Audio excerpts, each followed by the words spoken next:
Bhagavate Vasudevaya. Om Namo Bhagavate Vasudevaya.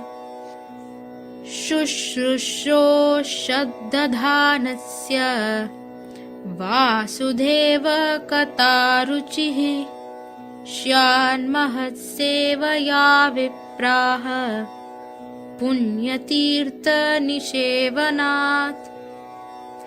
O twice born sages, by serving those devotees who are completely freed from all vice, great service is done.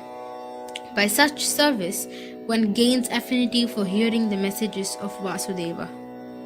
Shrunvatam svakatah Krishnaha Punyashravana Kirtanaha Hridayantasto hyabhadrani Vidunoti suhritsatam. Shri Krishna, the personality of Godhead, who is the Paramatma, super soul in everyone's heart and the benefactor of the truthful devotee, cleanses desire for material enjoyment from the heart of the devotee who has developed the urge to hear his messages, which are in themselves virtuous when properly heard and chanted. Nashta prayeshva bhadreshu nityam bhagavata sevaya bhagavati uttama shloke bhaktir bhavati naishtiki. By regular attendance in classes on the Bhagavatam and by rendering of service to the pure devotee, all that is troublesome to the heart is almost completely destroyed, and loving service unto the personality of Godhead, who is praised with transcendental songs, is established as an irrevocable fact. Tada rajastamo bhavaha kamalobhadayascha ye cheta etair anaviddam sitam sattve prasidati. As soon as irrevocable loving service is established in the heart, the effects of nature's modes of passion and ignorance, such as lust, desire, and hankering, disappear from the heart. Then the devotee is established in goodness and he becomes completely happy. Evam prasanna manaso bhagavad bhakti yogataha bhagavad tattva vijnanam mukta sangasya jayate. Thus, established in the mode of unalloyed goodness, the man whose mind has been enlivened by contact with devotional service to the Lord gains positive scientific knowledge of the personality of Godhead in the stage of liberation from all material association. Vidyate hridaya grantish chidyante sarva samshayaha kshiyante chasya karmani drishta evatmanishvare. Thus, the knot in the heart is pierced and all misgivings are cut to pieces. The chain of fruitive actions is terminated when one sees the self as master. Hare Krishna, Krishna Krishna, Hare Hare, Hare Rama, Rama Rama, Hare Hare. Jana Vallabha Girivaradhari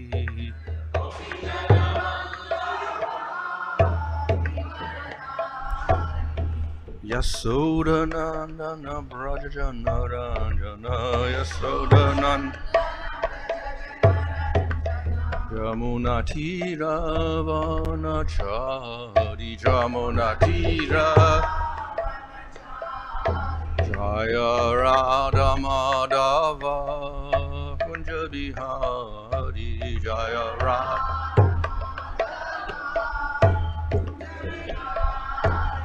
Hare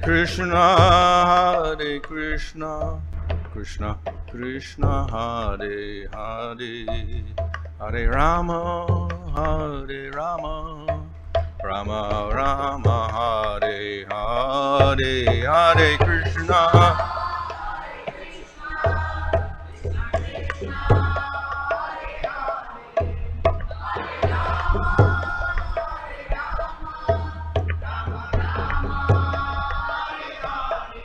Jaya Prabhupada, Prabhupada, Prabhupada, Jaya Prabhupada, Jaya Prabhupada, Jaya Prabhupada, Prabhupada, Jaya Prabhupada.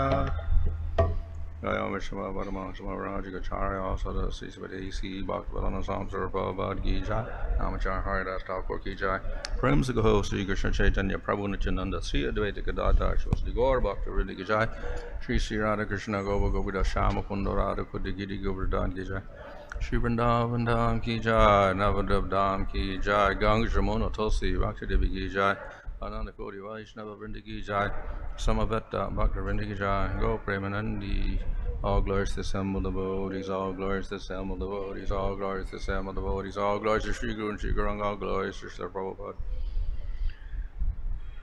Om Namo Bhagavate Vasudevaya.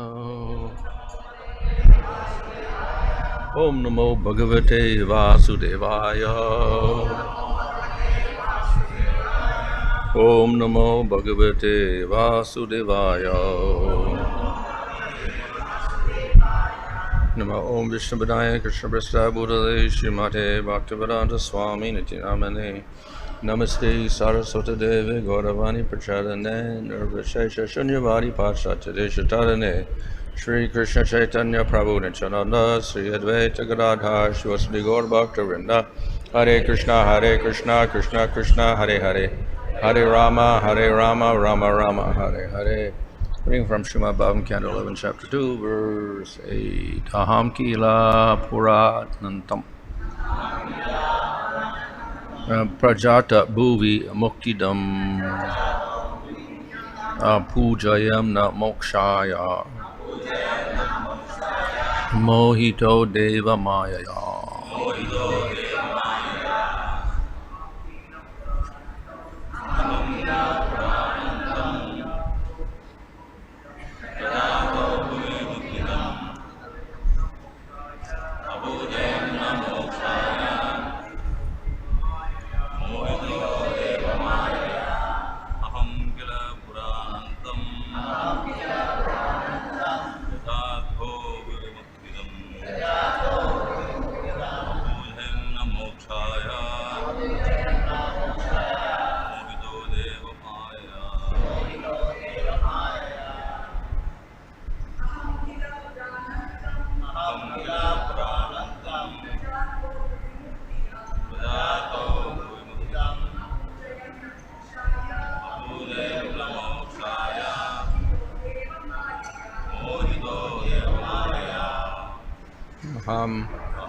I, Killa, indeed, Pura, long ago, Anantam, Supreme Lord, Prajata, wanting a child, Bhuvi, on the earth, Muktidam, the Lord who awards liberation, Pujayam, I worshipped, Namokshaya, not for liberation, Mohita, bewildered, Deva Mayaya, by the illusory energy of the Lord. Translation: in a previous birth on this earth I worship the Supreme Lord Ananta, who alone can award liberation, but because I desired to have a child I did not worship him for liberation. Thus I was bewildered by the Lord's illusory energy. Purport: according to Sridhar Swami, the word Kila indicates that Vasudev was remembering the words the Lord had spoken to him when the Lord had appeared as four-armed Vishnu in the prison of Kamsa. Srila Jiva Goswami states that from the anxiety of Vasudeva, who was expressed in this verse by the words Pujayam Namokshaya Mohita Deva Moyaya, it is to be discerned that Vasudeva had heard of the curse of the Brahmanas at Pindaraka against the Yadu dynasty, and that he could understand from this curse that the Lord's disappearance on the earth was imminent. Vasudeva understood that the Lord's manifest pastimes within this universe were coming to an end, and he now lamented that he had not directly taken advantage of the opportunity to worship Krishna, to go back home, back to Godhead. Significantly, Vasudeva has used the word Muktidam to describe the Lord. Muktidam is a synonym of Mukunda, or that personality who can give liberation from the cycle of birth and death. It is stated in Vedic literature that even the demigods are bound to the cycle of birth and death, although their lifespan is inconceivably long by earthly calculations. It is the Almighty God alone who can free the contaminated soul from the reactions to its previous sinful activities and award him an eternal life of bliss and knowledge. Vasudeva lamented that he had desired Krishna to come to him as a son, instead of desiring to go back to Krishna, back to Godhead, to serve the Lord in the spiritual sky.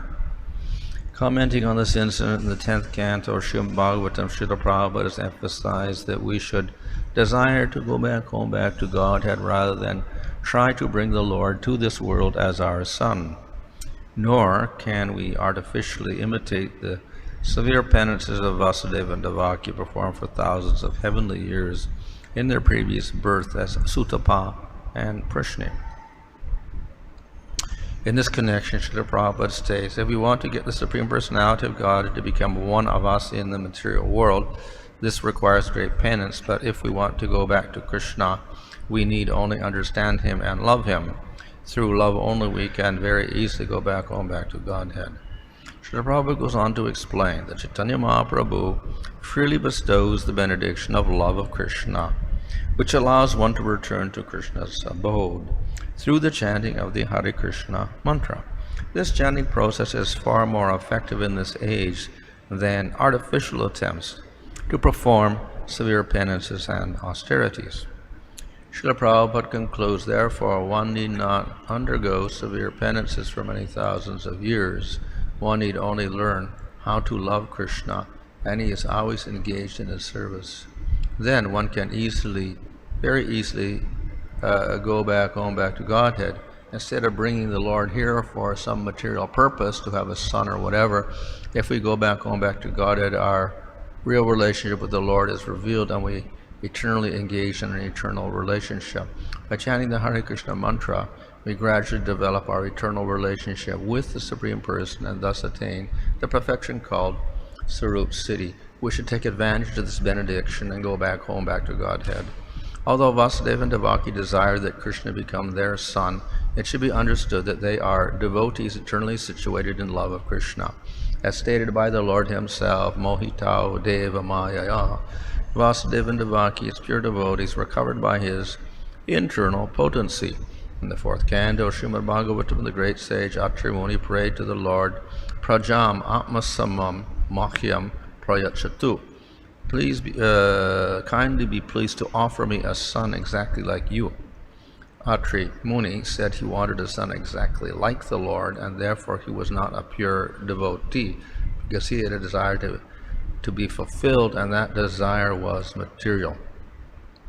If he had desired the Supreme Personality of God as his child, he would have been completely free of material desires, because he would have wanted the Supreme Truth, but because he wanted a similar child, the desire was material.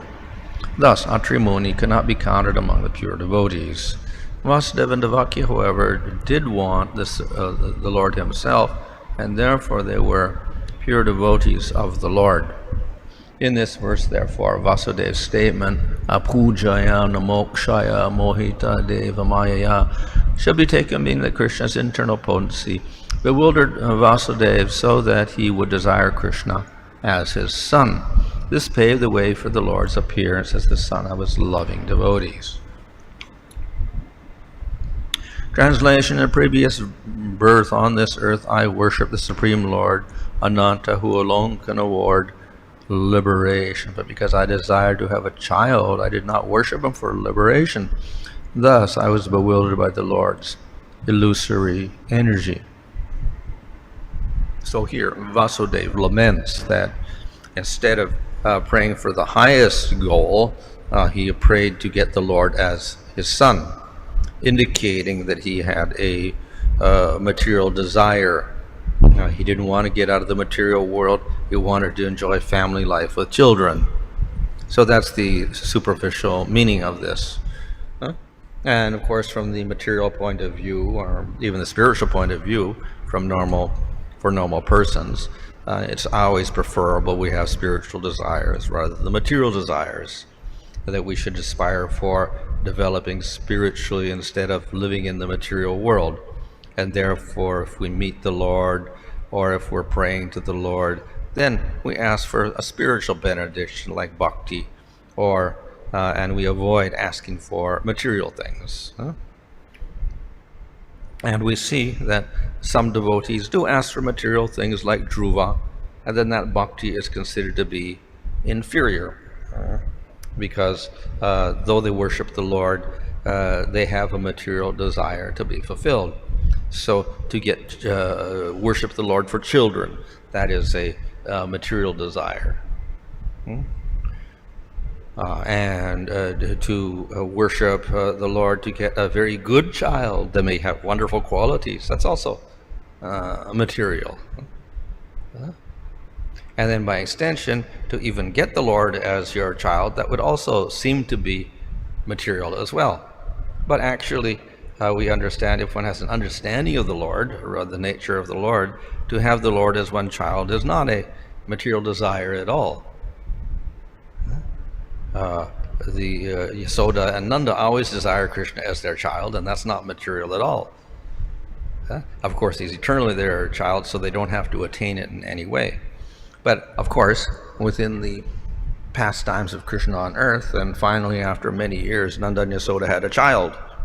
They desired to have a son, and they got a son, and that was Krishna.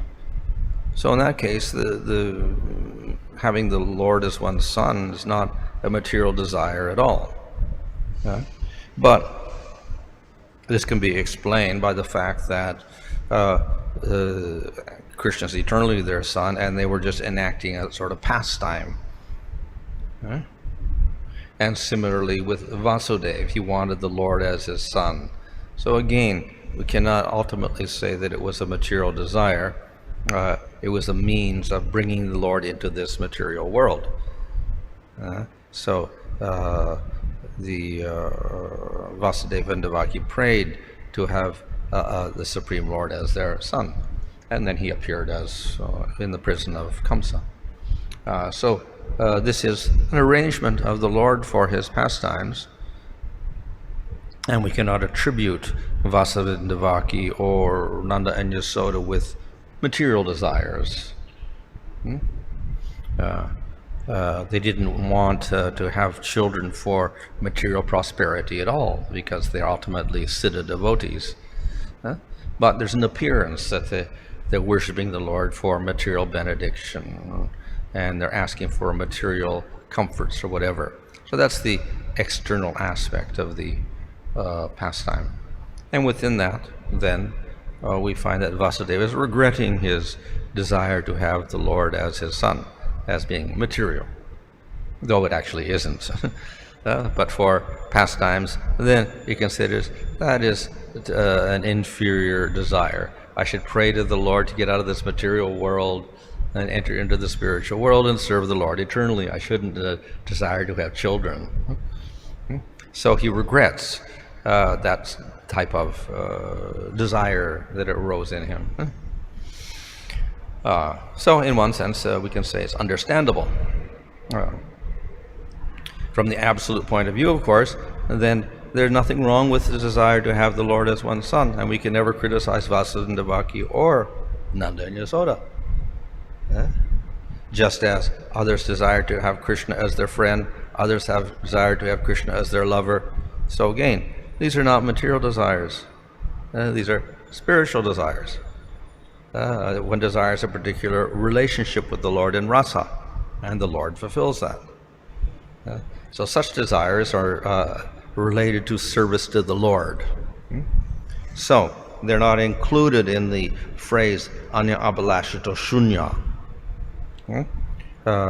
That means the other desires are excluded. That means material desires are excluded, or desires for liberation are excluded. But desires to serve the Lord are not excluded in pure bhakti. So therefore, to desire the Lord as one's son and to serve the Lord as a son, one would serve a son, this is not material desire, it's part of pure bhakti itself. So in this way, there is no fault on the part of Vasudeva, Devaki, or Nanda and Yasoda for desiring the Lord as their son. It's a reflection of their Vatsala rasa. So it's rather an exalted state rather than a fallen state. From the conventional point of view, liberation and desire for liberation is considered to be superior to desire for family life, material things, etc. And therefore moksha is above artha, dharma, and kama. So that's the conventional hierarchy of desire. So Vasudeva puts himself on the lower level and not desiring liberation, but rather material enjoyment. Nothing wrong with that hierarchy, but we have to understand that spiritually speaking, desire is never eliminated. So therefore, desire for liberation is there. That's also a desire. And the desire for serving Krishna eternally and satisfying Krishna in one's service, that is also not material, but spiritual. So in this way, the expression of desire cannot always be condemned. When it's selfish, yes, we condemn it, but when it is for the Lord's service, then it becomes praiseworthy. In fact, though Vasudeva puts himself lower than a person who desires liberation, actually he is higher. Because he not only desires to get out of the material world, he desires to serve the Lord eternally. So that's a higher desire than a desire for liberation. So though he does feel dejected by this, by his statement here, still, actually he's in a much higher position than the person who desires liberation from the material world. So the Supreme Lord is the supreme arranger for the devotees, and we can never predict how he will arrange things. So we see in the case of Vasudeva and Devaki, they prayed for the Lord as their son, and they got the Lord as their son 3 times, not once, but 3 times. That was their desire, and they had that fulfilled in different ways. It is mentioned, however, that in the process of getting the Lord as their son, they did intense austerities. There's another story of Nanda and Yasoda, and they desired the Lord as their son also. But they did not do austerities, they simply worshiped the Lord. And they got Krishna as their son also. Okay? So it is observed in these 2 cases that because of the austerities involved in Vasudeva and Devaki's worship, the relationship with Krishna as their son was different and inferior to the relation of Yasoda and Nanda to Krishna. So that Vatsalya was much better because it was not mixed with austerities. So the result of sadhana is that it reflects in the sadhya, the goal. So if you mix austerities with your bhakti, then the result is the relationship is weaker. When it is only pure bhakti, the relationship is stronger. So therefore the Vatsala rasa of Yasoda and Nanda was superior to that of Vasudeva and Devaki. So they both had Krishna as their son, Krishna fulfilled their desires, but the result was slightly different because the intensity of the love was less in the case of Vasudeva and Devaki. Yeah? So they saw the Lord as their son, and they were always conscious of Krishna as Supreme Lord. So this weakened their Vatsala rasa. Yasoda and Nanda did not see Krishna as Supreme Lord, and therefore their Vatsala was very strong. So that strong rasa is preferable, and therefore we take the bhakti of the Brajabasis as superior to that of others who may worship Krishna. And so that becomes the aspiration for the Vaishnavas, to develop a love similar to that of the love that the Brajabasis have for Krishna. So therefore the mode in which we fulfill our spiritual desires also will affect the goal. So in the case of Vasudeva and Devaki, it was mixed with austerity, so the result was a weaker form of rasa.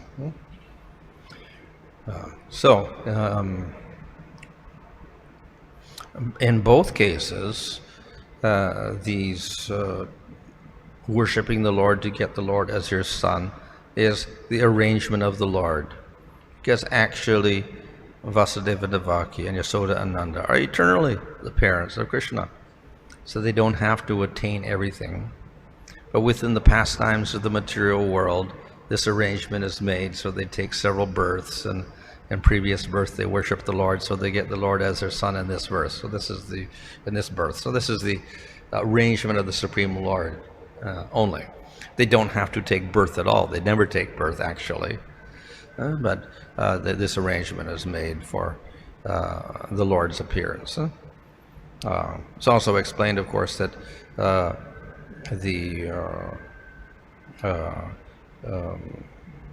amsas of Yasoda and Nanda entered into the two who worship Krishna to have him as their son.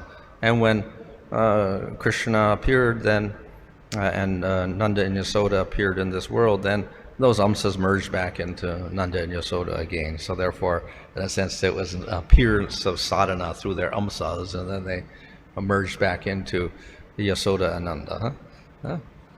So in previous lifetime, they were said to be Drona and Dara, but that actually, those are just their amsas, and then they merged back into Nanda and Yasoda, and in this way, Krishna manifested himself in this material world. So this is only a pretext for the Lord's appearance, and actually he's eternally the son of Nanda and Yasoda and Vasudeva and Devaki. But to appear in the material world, then the Lord makes these arrangements. So the Lord's arrangements are always surprising, and they may be different. We can never predict how the Lord is going to appear within this material world. He makes all sorts of different arrangements in different circumstances. Very difficult for normal persons to understand these plans of the Supreme Lord.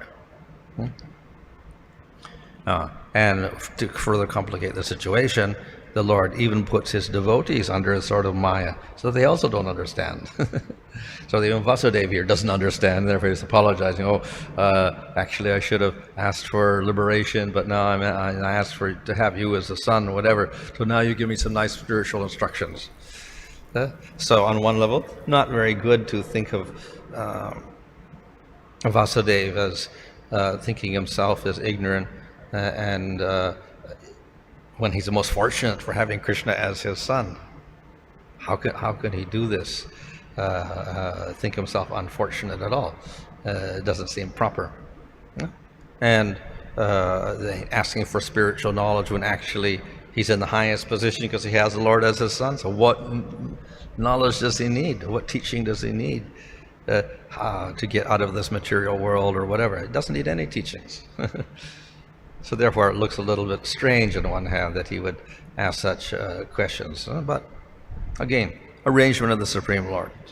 He puts the Lord into yoga maya so that they will do certain things, ask certain questions, and then certain lessons can be given by the Lord and his devotees to the devotees for the benefit of the jivas in this material world. So the Lord makes arrangements in this way, and we should not be deceived by the external appearance of these things and find fault in Vasudeva and Devaki or Nanda and Yasoda, etc.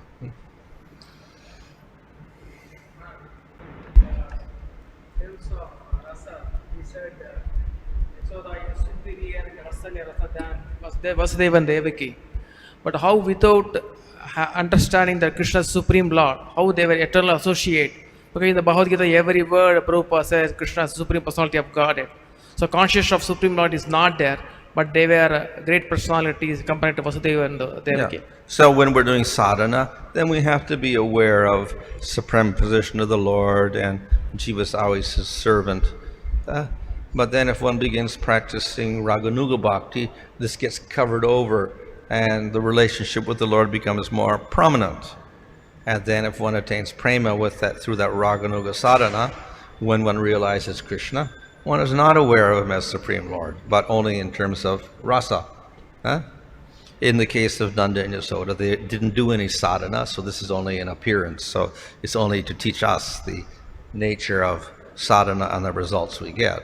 So for Nanda and Yasoda, they eternally have Krishna as their child, so they don't have to attain anything.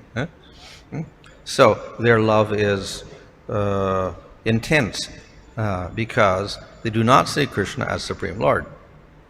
When one sees Krishna as the Lord, this will interfere with the relationship, the intensity of the love. So Vatsalya, Madhurya, or even Dasya gets weakened by thinking of Krishna as Supreme Lord, because one gives respect to the Lord, and that respect will diminish the intensity of the love. So this gets covered over in Vrindavan, and nobody sees Krishna as Supreme Lord. In Dwarka and Mathura, those devotees see Krishna as Supreme Lord, even though he is father, he is the son of Vasudeva and Devaki, or he has friends in Dwarka, or he has queens in Dwarka, etc. Still, they see him as Supreme Lord. So they have a pure spiritual relationship, but because they do see him as Supreme Lord, this weakens their rasa. That's all, the intensity of the rasa. It's covered over completely in Vrindavan, and the rasa is much stronger. So it's a matter of the preference of the devotee. If he wants to see the Supreme Lord as the Lord, fine. Then he can see Krishna in that way. And if he prefers to see him not, then the Lord makes the arrangement by which realization of Krishna as Supreme Lord gets covered over, and he sees Krishna as in his relationship as friend, lover, or child, etc. Even Krishna's don't know that Krishna is the Supreme Lord. No, they're not in Vrindavan. In Dwarka they do, in Mathura they do, but not in Vrindavan. And that is considered to be a better position, where they don't see Krishna as Supreme Lord at all. All the devotees are wise. Krishna treat as Supreme Lord or Krishna as the friend. Like No, ultimately, if you look at Chaitanya Charitamrita, there Krishna's Kaviraj says you have to do Raganuga Bhakti, and then don't see Krishna as the Lord, but see him in a relationship as in Vrindavan. Follow after the Ragatmaka Bhaktas of Vrindavan. Then you attain a similar type of mood and realization. Maharaj, you said Sutapa and Prishni, they mixed austerity in their worship. Yeah. Whereas we find that gopis are also doing austerities, Katyayani Vrata and all that. So what is the difference in these austerities that they did? Mm-hmm. Well, we can say it's a matter of attitude. In Vrindavan, they may do austerities. We can say these austerities are somewhat limited. We see the austerities on Vasudeva and Devaki were much more extreme. Like the yogis, they were almost acting like yogis in the way they did their austerities, whereas in Katyayani Vrati, they were fasting on Havishana for 1 month and bathing in the cold water. So that was the extent of it. It wasn't so extreme. And it was periodic. Whereas the other one they're doing for thousands of years. So it's a prolonged type of thing. And Maharaj, the amshas which you were saying that the amshas merged back into Nanda and Yashoda. Yeah. These amshas, are they separate jivas? No. Well, we can say that there is a separate jiva, and then an amsa of the Lord may enter into those particular bodies also. And then when in the next birth, then those amsas, they merge back into Vasudeva and Devaki. So they're not jivas. The other jivas are separate, but their amsas may enter in with that particular jiva in another body. Yeah. But the jiva would consider itself mother and father of Krishna. So when it goes back, it cannot take the role of Nanda and Yashoda. No, well, the amsas merge in. The Amsa. So that's non-different from Yasoda and Nanda. They expand themselves into these particular jivas. That's all. So those jivas remain separate. And so obviously they can get some sort of Vatsalya rasa, but not as Nanda and Yasoda. Hare Krishna Maharaj. You mentioned that Krishna was born 3 times to Devaki and Vasudeva. What was the 3 for avatars? Krishna was born 3 times. Yeah. You mentioned that. So, which are the 3 avatars? Oh, well, one is he became Vamanadev. The other is Prishnigarbha, to Sutapa and Prishni became Prishnigarbha, who was the form that Dhruva saw. That was a Prishnigarbha form. And then other is Vamanadev in the heavenly planets. And then third was Krishna as Vasudeva and Devaki. Hare Krishna. Here, Dr. said that Vasudeva was lamenting that he has not asked for liberation instead of that he has asked God to be born as son. But we always distinguish between liberation and devotional service. Why it is not that being such a great devotee, he didn't talk about or think about devotional service rather than liberation? Why wouldn't he? Well, as I'm saying, this whole incident is here. It's more or less a conventional statement that in the material world, rather than ask for material things, you ask for liberation. Now, actually, as a devotee, he shouldn't even ask for liberation. He should ask for prema or whatever. But he's just speaking conventionally. And this is part of the yoga maya of the Lord, that's all.